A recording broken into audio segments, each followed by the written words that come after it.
Work burnout, signs, treatments, and how to cope. Hi, I'm Gabrielle Juliano-Villani. I'm a licensed clinical social worker, and I specialize in burnout and chronic stress.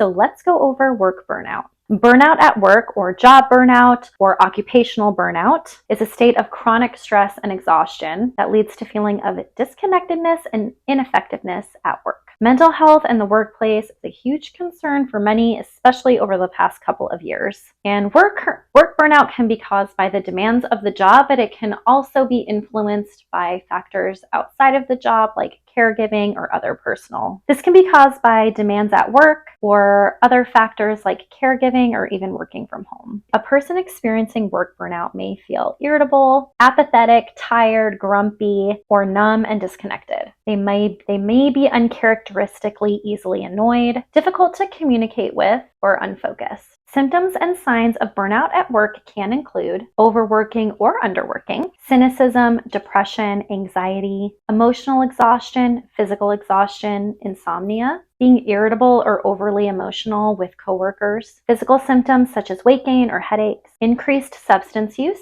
Here are the potential stages of burnout. Number 1 is the honeymoon phase. This is the phase when you first start a new job or a new role and you're really excited about it. You love working there, you feel really good, you're optimistic, there's good productivity, you probably have really good routines like making your lunch every day. And while there may be periods of like stress or tiredness, they're seen as part of the job. Number 2 is the balancing act. And this is when stress starts to increase. So mental and physical exhaustion may become more present, may be hard to stop thinking about work or even talking about work. In this stage, you are trying to figure out how to balance the demands of work and your personal life. Number 3 is chronic stress symptoms. If nothing changes from the previous stage and the stress continues to build on and we're not managing the stress and it becomes more, and we're using maybe substances to cope, we could be leaving work early or arriving late, procrastinating, withdrawing, and overall there's an apathetic attitude about work. Neither negative nor positive feedback makes a difference, and the person may just avoid talking about work altogether in social settings. And number 4 is burnout.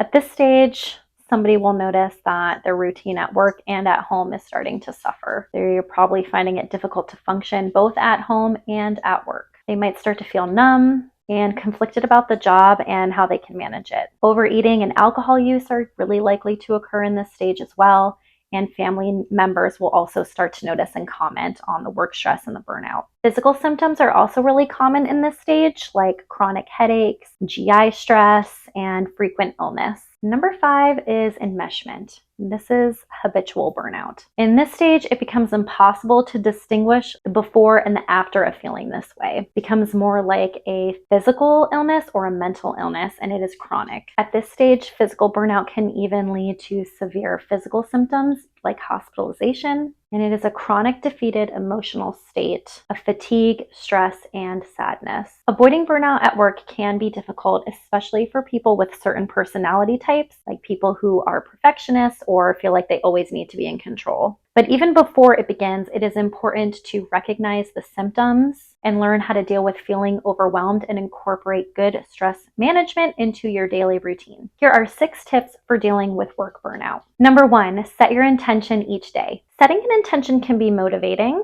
and it can offer a sense of control. If we don't have an intention and we are just moving without purpose, it's easier to be reactive and not working in alignment with our values or working authentically. Number 2, create a morning routine that includes exercise. A consistent morning routine or ritual supports your mood and decreases stress levels. This can also ward off high-functioning anxiety, and it will begin the cycle of de-stressing. It also sets a really good tone for the rest of your day. Number 3, create a community. Although it can feel good to complain about work with your colleagues, this is not helpful or beneficial. Instead, have a good network of people that you truly can connect with and feel supported by. They can help you stay grounded in those situations, and it's also important to avoid people who are negative or gossip that can increase the burnout at work, or who engage in toxic positivity. Number 4, develop your identity outside of work. In our society these days, our identity is very heavily tied to what we do for work and our career, but that is only one piece of who we are. If you fail to develop other parts of your personality, that can absolutely lead to burnout. Have a hobby, join fitness classes, or do a class or a workshop that is not related to your job. Number 5, change physical spaces throughout the day. Especially for people who work from home or who work remotely, changing your physical space is really helpful. It helps you get up, move your body, and take a break. And the change of scenery can also help with your productivity or feeling motivation. Number 6, practice self-compassion. One of the hallmark phrases of self-compassion is asking yourself, what do I need right now? And we oftentimes are on autopilot and just going through the motions at work, both in the office and working remotely from home. And we don't check in with ourselves. It seems small, but this gives you space to see what you might need. Maybe you need a snack or some water, or to move around a little bit to help you feel refreshed and give you a good reset to make you energized to complete your workday. Job burnout is pervasive nowadays, and it's being talked about more and more. However, it is absolutely preventable. Taking care of yourself, having a good self-care routine,